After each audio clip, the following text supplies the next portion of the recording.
ठीक है। कंजर्वेशन समझने के लिए दो टर्म हमें समझना पड़ेगा, सिस्टम, आइसोलेटेड। और सिस्टम पूरे फिजिक्स में काम देगा, पूरे फिजिक्स में। अब देखिए क्या है सिस्टम, क्या होता है सर, हमें बताइए सर सिस्टम क्या होता है। तो सिस्टम हम उसे कहेंगे, सिस्टम हम उसे कहेंगे जिसके पास तीन चीजें हो। सिस्टम किसे कहेंगे जिसके पास कितनी चीजें हो, तीन चीजें।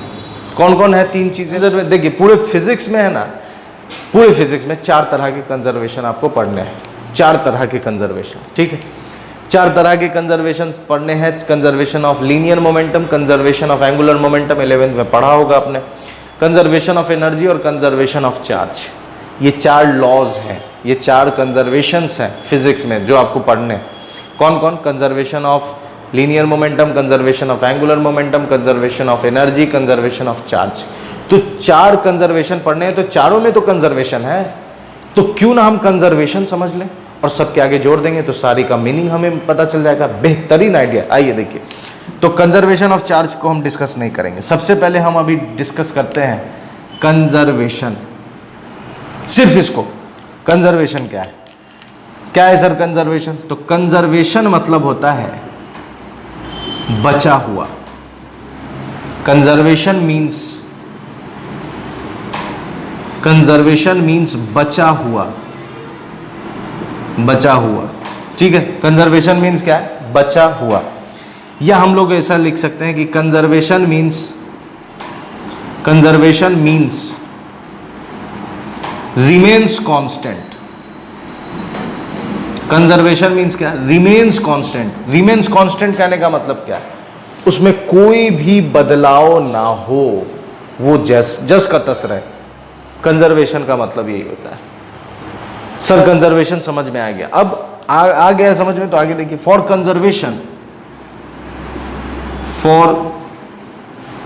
Conservation we will understand two term, we will understand two terms। दो टर्म्स हम लोग समझेंगे। कौन कौन है? दो टर्म हम लोग समझने वाले हैं कंजर्वेशन के लिए। दो टर्म हम लोग समझने वाले हैं। कौन कौन है दो टर्म?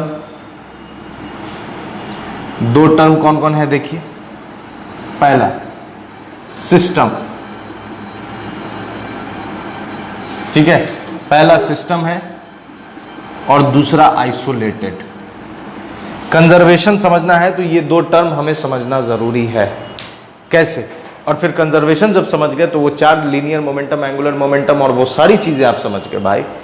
तो कंजर्वेशन समझ लेते हैं पहले। कंजर्वेशन ऑफ चार्ज को छोड़ देते हैं, पहले हम लोग कंजर्वेशन मीन्स क्या? बचा हुआ। इंग्लिश में बोले तो रिमेन्स कांस्टेंट, रिमेन्स कांस्टेंट। ठीक है, कंजर्वेशन समझने के लिए दो टर्म हमें समझना पड़ेगा, सिस्टम, आइसोलेटेड। और सिस्टम पूरे फिजिक्स में काम देगा, पूरे फिजिक्स में। अब देखिए क्या है सिस्टम, क्या होता है सर, हमें बताइए सर सिस्टम क्या होता है। तो सिस्टम हम उसे कहेंगे, सिस्टम हम उसे कहेंगे जिसके पास तीन चीजें हो। सिस्टम किसे कहेंगे जिसके पास कितनी चीजें हो? तीन चीजें। कौन कौन है तीन चीजें भाई? सबसे पहले सिस्टम किसे कहेंगे जिसके पास तीन चीजें हो। तीन चीजें कौन कौन है? कलेक्शन ऑफ ऑब्जेक्ट, ऑब्जेक्ट का कलेक्शन होना चाहिए, पहला पॉइंट, ऑब्जेक्ट का कलेक्शन होना चाहिए। दूसरा, उसका एक प्रॉपर अरेंजमेंट होना चाहिए, उसी कलेक्शन ऑफ ऑब्जेक्ट का प्रॉपर अरेंजमेंट होना चाहिए। और तीसरा, फेवरेबल आउटकम होना चाहिए। ये तीन चीजें जिसमें भी देखो उसको सिस्टम बोल दो, जिसमें भी। कैसे? आपका बैग सिस्टम है, अभी का तो पता नहीं अभी क्या क्या आप रखते हो उसमें, पैंट और बनियान और क्या क्या रखते हो नहीं पता, लेकिन जब तुम स्कूल में थे तो तुम क्या करते थे भाई कि जैसे मान लो संडे का टाइम है और मंडे से आपकी स्कूलें खुल रही हैं या मंडे को आपको स्कूल जाना है, तो आप संडे की शाम में एक डायरी लेकर बैठते थे स्कूल की। और फर्स्ट पीरियड इंग्लिश है, इंग्लिश की बुक और कॉपी सबसे ऊपर। सेकेंड पीरियड साइंस है, साइंस की बुक और कॉपी दूसरे नंबर पे। थर्ड पीरियड मैथ्स है, इंग्लिश मैथ्स की बुक और कॉपी तीसरे नंबर पर। चौथा पीरियड एसएसटी है, उसको डाल दिए चौथे पे। पांचवा पीरियड हिंदी है, उसको डाल दिए। छठा पीरियड संस्कृत है, उसको डाल दिए। तो आप एक पूरा कलेक्शन, आप क्या कर रहे हैं? Collection of object. ऑब्जेक्ट कौन कौन है? बुक्स है, कॉपीज है, इंस्ट्रूमेंट बॉक्स है, लंच बॉक्स है, डायरी है, पेन है, सब कुछ है। ये सब कलेक्शन ऑफ ऑब्जेक्ट। आप इसको क्या कर रहे हैं? प्रॉपर तरह से अरेंज कर रहे हो, क्योंकि मान लो 5th पीरियड में अगर कोई सब्जेक्ट है, जैसे मान लो कि हिंदी है, तो अब आप पूरा बैग निकाल कर बेचने तो नहीं लगोगे यार कि अरे यार देखो तो इसमें फिर हिंदी कौन है, मुझे पता नहीं चल रहा है। वैसा करते हो क्या? नहीं करते थे। आप क्या करते थे? 1 2 3 4 5 निकाल लिए। तो बैग आपका सबसे सिंपल एग्जाम्पल मैंने दिया। बैग क्या? आपका सिस्टम, क्योंकि बैग में कलेक्शन ऑफ ऑब्जेक्ट है, प्रॉपर अरेंजमेंट आपने किया है और फेवरेबल आउटकम मिल रहा है आपको। गिन रहे हैं और निकाल रहे हैं, गिन रहे हैं और निकाल रहे हैं। लंच बॉक्स, वाटर बॉटल का साइड में जगह है, डायरी आप हर पीरियड में यूज करते हो होमवर्क लिखने के लिए, इसको सबसे ऊपर रखते हो, पेन और कॉपीज, पेन और इंस्ट्रूमेंट बॉक्स को भी ऊपर रखते थे। तो ये आपका सिस्टम है, और जितने भी आप आजू बाजू में जो भी देख सकते हो सब सिस्टम है। मैं इस फोन से रिकॉर्डिंग कर रहा हूँ, फोन भी एक सिस्टम है, इसमें भी कलेक्शन ऑफ ऑब्जेक्ट है, स्पीकर है, माइक है, सर्किट है, आईसी है, बहुत सारी चीजें हैं। साइकिल में भी क्या है? व्हील है, रिम है, स्कोप है, उसके बाद ब्रेक्स है, उसके बाद वायर है, ब्रेक वायर है, मडगार्ड है, पैडल है, चेन है, सीट है, हैंडल है। तो कलेक्शन ऑफ ऑब्जेक्ट है और इसका एक प्रॉपर अरेंजमेंट है और आपको फेवरेबल आउटकम मिल रहा है। साइकिल बना हुआ, आप चाहकर बैठ कर कहीं भी जा सकते हो। बाइक के पास भी कलेक्शन ऑफ ऑब्जेक्ट है, प्रॉपर अरेंजमेंट है और फेवरेबल आउटकम है। 4 व्हीलर, एरोप्लेन, जितनी भी मशीन है उसको आप सिस्टम बोल सकते हो। इवन आप कंप्यूटर को सिस्टम ही बोलते हो कि भाई सिस्टम मेरा खराब हो गया, सिस्टम मेरा अच्छा है, सिस्टम बनवाना है, सिस्टम खरीदना है। तो वो उसमें भी क्या है? कलेक्शन ऑफ ऑब्जेक्ट है, प्रॉपर अरेंजमेंट है और फेवरेबल आउटकम है। तो कलेक्शन ऑफ ऑब्जेक्ट, तो इसका मैं डेफिनेशन लिख देता हूं। सिस्टम का डेफिनेशन लिख देते हैं। तो आइए सिस्टम का definition. Collection of object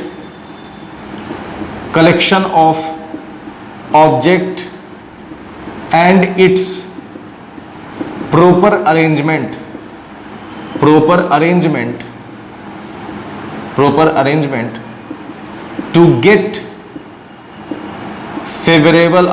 to get favourable outcome. बात समझ गए? तो कलेक्शन ऑफ ऑब्जेक्ट का कलेक्शन होना चाहिए। हम लोग भी क्या है? सिस्टम है भाई। कलेक्शन ऑफ ऑर्गन्स है ना, कलेक्शन ऑफ ऑर्गन्स तो है ना अपने अंदर। तो हम लोगों का भी कलेक्शन ऑफ ऑर्गन्स है, मतलब ऑब्जेक्ट की जगह ऑर्गन्स हो गया। इसका भी एक प्रॉपर अरेंजमेंट है। हार्ट यहाँ है, ब्रेन यहाँ है, किडनी यहाँ है, लीवर यहाँ है, फेफड़ा यहाँ है। ऐसा नहीं ना कि किडनी हम लोग पॉकेट में लेके घूम रहे हैं। सब एक प्रॉपरली अरेंज हुआ है और सबका हमें क्या? Favourable outcome. ब्लड पंप कर रहा है हार्ट, सांस ले रहे हैं, दिमाग से सोच रहे हैं, किडनी से यूरिन निकाल रहे हैं, हम लोग यूरिन फॉर्म कर रहे हैं, गंदे पानी या जो भी चीज़ें उसको बॉडी से उस वेस्टेज को निकाल रहे हैं। तो एक प्रॉपर फेवरेबल आउटकम है। माउथ है, जबान है, टंग है टेस्ट करने के लिए, मोमोज, ठीक है। तो arrangement to get favourable outcome. बात समझ में आ रही है? तो सिस्टम आप समझ गए, कोई भी चीज सिस्टम। अब सिस्टम के बाद क्या है? अगला आइसोलेटेड। तो आइसोलेटेड का मतलब क्या है? तो आइसोलेटेड का मतलब होगा free from external influence. External influence कहने का मतलब क्या है? बाहरी प्रभाव। बात समझ में आ रही है? आइसोलेटेड का मतलब होता है जिसे बाहरी प्रभाव से बचा हुआ रहे। वो बाहरी प्रभाव से बचा हुआ रहे, उसको क्या कहेंगे? आइसोलेटेड। उसको कोई फर्क नहीं पड़ रहा है, कि बाहर क्या हो रहा है। बात समझ में आ रही? कोई मतलब नहीं है उसको कि बाहर क्या हो रहा है। बहुत सारा ऐसा मीम आप देखे होंगे कि बच्चा अपना लैपटॉप पे चल रहा है और बाहर आग लगी हुई है। ऐसा मीम बहुत देखे होंगे आप। तो उसमें क्या है? उसको बाहरी प्रभाव से कोई मतलब नहीं। हम लोग ओ माय गॉड आग लग गई, चलो पानी जुगाड़, मदद करते ना हम लोग। लेकिन वो बच्चा उस मीम में देखो कुछ नहीं हो रहा है। तो आइसोलेटेड करने का मतलब क्या? Free from external influence. तो कंजर्वेशन के लिए हमें 2 टर्म समझना था, सिस्टम और आइसोलेटेड, समझ गए। और जो पूरे फिजिक्स में 4 linear, conservation of linear momentum, angular momentum और क्या है? कंजर्वेशन ऑफ एनर्जी और चार्ज, वो सब आप समझ जाओगे। बस हम कंजर्वेशन समझ लें। तो कंजर्वेशन, सिस्टम और आइसोलेटेड समझ गए। अब इसके बाद मुद्दा समझो। ये सर मैं इतना समझ चुका हूं, ठीक है। आइए अब आगे बात करते हैं। तो ये जब आप समझ गए तो कंजर्वेशन बराबर होगा सिस्टम प्लस आइसोलेटेड। सर ये आपने बहुत बेहतरीन मुद्दा खड़ा कर दिया है।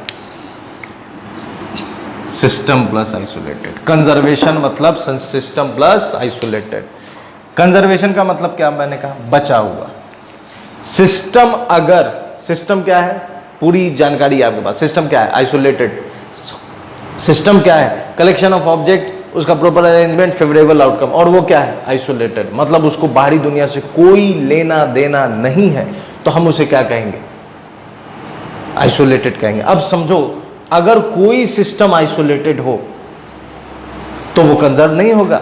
मीनिंग आप खुद निकालो यार, आप इतना देर से समझ रहे हो, आपको खुद आइडिया मिल गया होगा कि यस दैट्स द फैक्ट कि कंजर्वेशन कहने का मतलब क्या है, सिस्टम प्लस आइसोलेटेड। इसका मैं बेहतरीन एग्जांपल अभी के दौर का दे रहा हूं। मैं अभी के दौर का, पैंडेमिक टाइम चल रहा है ना, कोरोना चल रहा है ना, सेकेंड वेव आ गया ना, थर्ड वेव की तैयारी हो रही है ना, अल्लाह ना करे आए। लेकिन खैर, फर्स्ट वेव और सेकेंड वेव आपको तो याद होगा, 2020 और 2021 वो वाहियात दिन आपको याद होगा। खैर, जज्बात को कंट्रोल करते हुए मैं आपको एग्जांपल दे रहा हूं कि वो 2020 और 21 में क्या हुआ था। 2020 स्टार्टिंग मंथ, जनवरी, फरवरी, मार्च, मालूम चला कोरोना फैल रहा है, एक महामारी फैल रही। हम लोग, मैंने क्या कहा, हम लोग सिस्टम है, हम लोग सिस्टम है, system collection of organs, proper arrangement, favourable outcome, हम लोग सिस्टम है।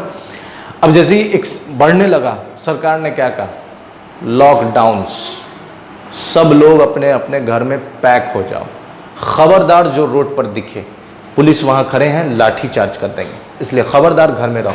आपसे क्या कहा गया, घर में रहिए, सावधान रहिए, सुरक्षित रहिए, मतलब आइसोलेटेड रहिए। बात समझ में आ रही है, घर में रहिए मतलब आइसोलेटेड, आइसोलेट हो जाइए, किसी से कोई मतलब नहीं, अपने कमरे में पैक हो जाइए।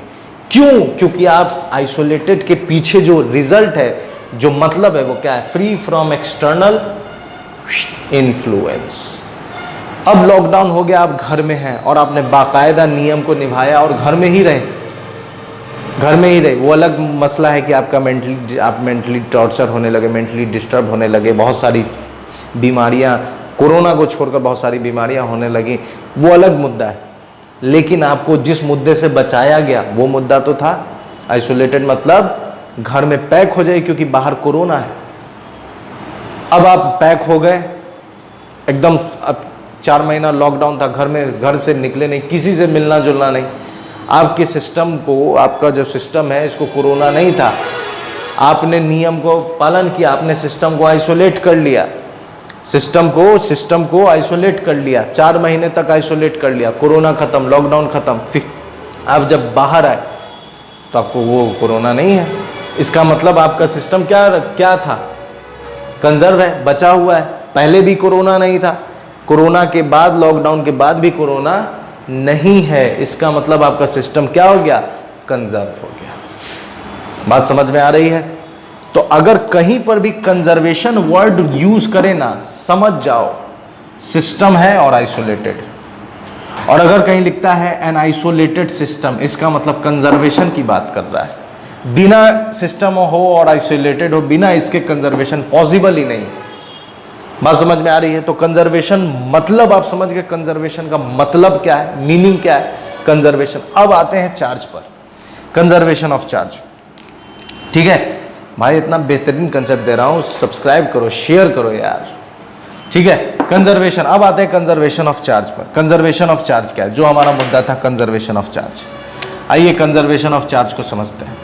तो charge neither be created nor be destroyed. Sir ये तो बचपन से पढ़ता रहा हूं, इसी के लिए तो दोबारा पढ़ा रहा हूं यार, ताकि दिमाग में घुसे। Neither be created nor be destroyed. अब इसको समझ सकते हैं आप कि चार्ज को आप ना ही क्रिएट कर सकते हैं, ना ही डिस्ट्रॉय कर सकते हैं। अगर आप क्रिएट करेंगे, if you create, it will create in pair. If you create, it will create in pair, it will create in pair resulting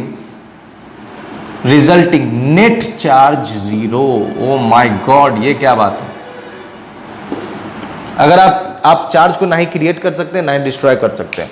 अगर आप क्रिएट करोगे तो वो पेयर में क्रिएट होगा और रिजल्ट नेट चार्ज ऑलवेज क्या रहेगा, net charge, net charge always zero. Sir इसको थोड़ा और अच्छे से, ठीक ठीक, सब रखो। If you create it will create, if you create it will create, if you create it will create in pair resulting. अब सर इसको समझा दो यार, ठीक है। देखो यार, बचपन में स्कूल टाइम में आपने एक काम किया होगा, स्केल को लेके बाल में रगड़ते थे और कागज को ऐसे, कागज ऐसे होते होते चिपक जाता था। होता था कि नहीं? होता था कि नहीं? होता था ना। तो वही चीज यहां कर रहे हैं भाई। देखो ये मार्कर है, ये प्लास्टिक है, इसमें भी वो काम होगा जो आपके स्केल में होता है। मैंने इसको छुआ हुआ है, पूरा अच्छे से पकड़ा, उठाया, क्या इस पर चार्ज है? आप कहेगा नहीं सर इस पर तो चार्ज नहीं होगा। ठीक है, चार्ज नहीं, इस पर चार्ज कितना? जीरो। क्या मेरे बाल पर चार्ज है? आप कहेगा नहीं सर बाल पे भी चार्ज नहीं। तो बाल पर भी चार्ज नहीं, तो चार्ज इस पर भी जीरो, मेरे बाल पर भी चार्ज जीरो। टोटल चार्ज कितना? Zero plus zero, zero. Zero charge है ना। अब आप कहेगा, अब मैं कहूंगा ये एक सिस्टम है। सिस्टम कहने का मतलब collection of object. Collection of object में एक ये आ गया मार्कर, प्लास्टिक और मेरा बाल, कलेक्शन ऑफ ऑब्जेक्ट है, ठीक है। और इसको हम प्रॉपर्ली अरेंज करके एक दूसरे पर रब कर रहे हैं और फेवरेबल आउटकम, जो आउटकम क्या, हम चार्ज लाना चाह रहे हैं तो हम काम कर रहे हैं, तो ये एक सिस्टम हो गया। क्या इसमें कोई तीसरा इन्वॉल्व है? नहीं, कोई तीसरा इन्वॉल्व नहीं। इसको बस इससे मतलब है और इसको बस इससे मतलब है, ठीक।